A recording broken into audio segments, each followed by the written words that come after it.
Naghahanap ba kayo na may stayan around Tagaytay na kaya nga mag-accommodate hanggang 50 to 70 pax at malapit nga lang ito sa Picnic Grove, Crossweed, People's Park at walking distance lang sa Alta de Tagaytay Hotel na meron ngang 6 bedrooms air-conditioned na perfect nga din for any events like seminar and perfect din para sa mga kids dahil meron din sila dito mini playground at hindi lang yan dahil meron din sila itong billiards, video okay at syempre hindi mawawala ang swimming pool. So ano? Tara! Hello mga B!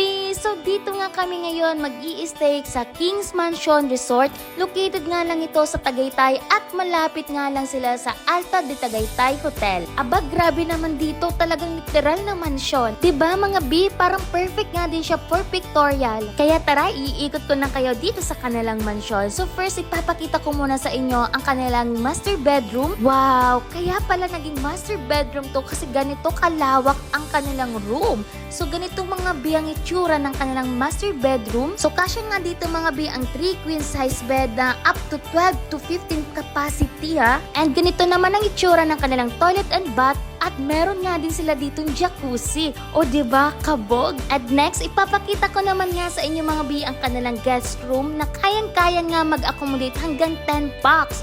Dahil meron nga din sila dito mga extra mattresses na pwede nyong gamitin. And sobrang laki nga din ng kanilang toilet and bath dahil meron nga din sila ditong pa-bathtub. Saktong-sakto nga ito mga B sa mga naghahanap dyan na venue dahil meron din silang setup dito sa taas like seminars, small meetings at marami pang iba. At dito na nga rin mga B sa taas ang kanilang dining area na talagang makikita mo ang sobrang ganda ng view. Ay talaga naman marerelax talaga kayo sa pag-i-stay dito. At lalong-lalo na kapag naabutan mo ang sunset dito, meron nga din sila dito sobrang lawak na balcony na kung saan din pwede rin kayo dito tumambay. And next, ipapakita ko naman sa inyo kung gaano din kalawak ang kanilang kitchen area ay talaga naman hindi kayo dito magsisiksikan. So next, balik naman tayo sa kanilang iba't ibang mga room. So dito naman tayo sa kanilang room 3. So dito mga B, kayang-kaya hanggang 10 packs dahil meron din sila mga extra mattresses at meron na rin kayo dito sariling toilet and bath at meron din silang pa-bathtub dito. And next, dito naman tayo mga B sa kanilang room 4. So dito lahat mga B ay naka-queen size sila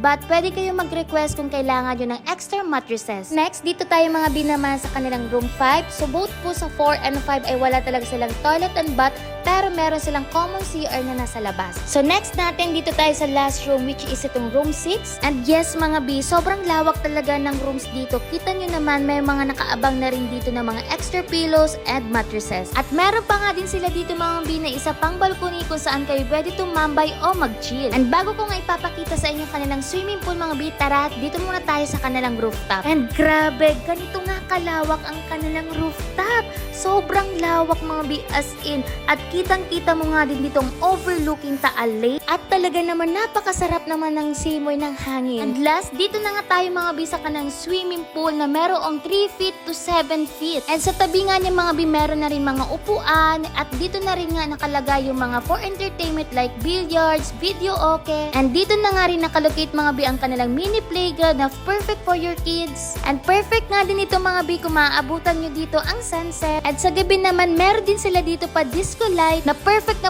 nga to hang out with your friends or families. Kaya sa mga naghahanap dyan na may stayan o venue around Tagaytay na kayang-kaya mag-accommodate hanggang 50 to 70 packs, pabook na rin kayo dito sa Kings Mansion Resort. Kaya for more inquiries or bookings, message na lang kayo sa kanilang official page na nasa screen ko. Again, this is Binibining April. Until next time, mwah!